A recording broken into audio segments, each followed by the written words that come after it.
So what is going on, guys? Sorry, it's been a little while since my last video, like actually a long while, but been doing some just crazy stuff lately. Moved like twice in the last few months. But for better or worse, I injured myself. I had been working in a warehouse while I'm working on my degree. I'm working on a associate's degree, but I'm looking to jump into a bachelor's program for cybersecurity.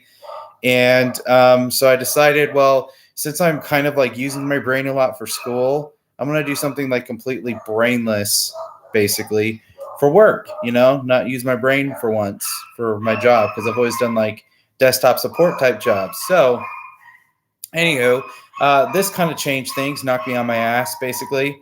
And so I decided now is as good a time as any to go back to working remotely. Also, probably a good time to make some more videos. So, and at the moment, so if you have any questions, just hit me up in the chat, comments, or whatever. The moment, what I'm trying to do is I've got this app here called TubeMate that I'm looking to use to download videos from YouTube and store them offline in a database that I'm creating for various types of videos.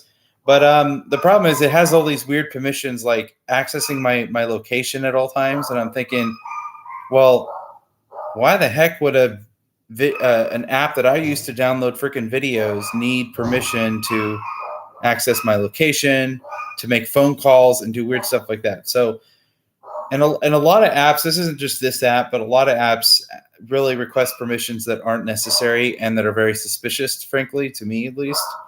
So what I'm doing, and I am probably going to make a video about this more in detail, but what I have here open, let's see if I can show that on camera a little bit. That is the Android manifest. It's an XML document that is inside of every APK file. APK is it's basically a zip file, but it's a file that is used to install Android apps, and it's basically a zip file. But little tidbit here is you can change the extension on an APK file. So let's say you download one or you extract an APK from an installed app that you have. You can then change the file extension. It'll say, whatever the name of the app is, .apk, you change that to .zip, .zip, and you can extract it with any zip extractor. RAR works well on Android or whatever you've got, WinZip, and you can then access the Android manifest and all the other resources of the app. It's kind of fun if you want to play around. Recompiling it is another story. That's a little more difficult. You kind of need to take some more steps. But if you just want to look at the Android manifest, it's kind of fun. So what I'm doing right now is I am using an app that has become kind of like my best friend recently, and that is you can kind of see the name there, App Cloner. They were originally available in the Play Store way back when. Then all of a sudden I noticed they disappeared, and I really couldn't figure out what happened to them. I was like, okay, so what the heck's going on with you guys? So, and what I found out was, so App Cloner started as just like a parallel apps kind of idea, or Dr. Clone idea, where you can create two versions, or not two versions, rather just basically have the same app installed on your phone twice over. So if you have multiple accounts, for instance, they were a lot more useful than Parallel Space, which Parallel Space kind of requires you to, open up Parallel Space typically and launch the app. Sometimes you can add an icon to your, to your home screen, but it basically ends up being a pain in the butt because you don't really have two independent apps installed. All Parallel Space does is create kind of like a separate environment for the second app, as opposed to just being able to install two completely different versions of the same app. So for instance, if you uninstalled Parallel Space, then any clones that you had created are gone. This app cloner was always much more useful because you're creating independent clones. you can get rid of App Cloner and you can still use your clones. You could still delete them, reinstall them using extracted APK files if you wish to, etc. Now, since they got kicked out of the Play Store, they've added a whole just buttload of features. Among them is the ability to actually go into the Android manifest and to edit that, Android manifest on the fly, which is great because normally to edit an Android manifest and edit things like permissions that the app is requesting and so forth, you would have to decompile it, and there's different tools for that. Usually requires like a desktop, Windows PC or something. You decompile the APK file. Then you make whatever edits you want to the Android manifest.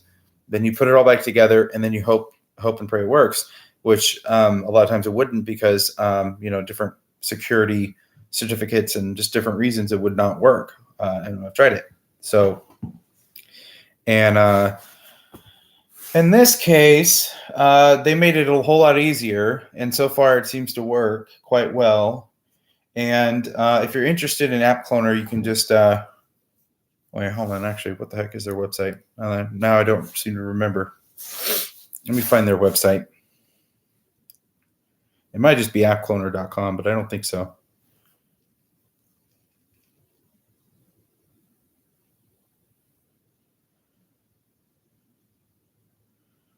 I don't think so. I'm in Canada because I'm running a double VPN on Nord at the moment. I forgot to turn that off. Oops. Okay, so this is their landing page if you are interested, and I'm not just promoting App Cloner. I mean, I don't get money for this. It's a useful tool. It's appcloner.app. So honestly, even though it is free, I will be honest, the free version is like hecka limited.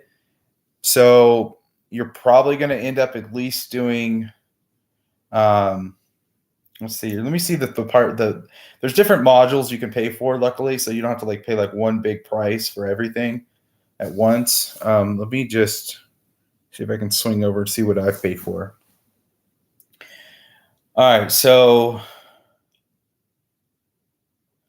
the premium subscription is probably going to be something you'd end up doing. I think that's about $15 or so. There's other add-ons you can do, like manifest and resource option, which enables you to edit that Android manifest. Also, what you can do is runtime modding, which is kind of fun. You can make modifications to an app that has already been installed, or to a clone rather that's already been installed. So that's fun.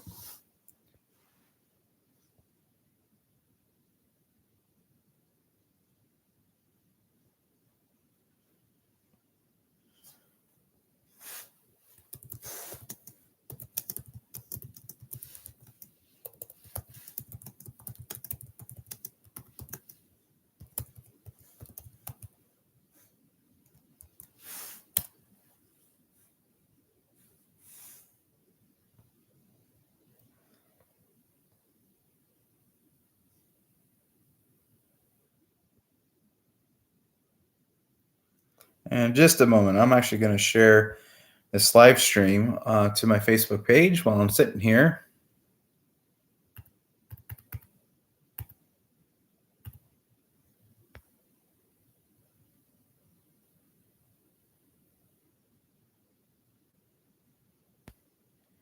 There we go.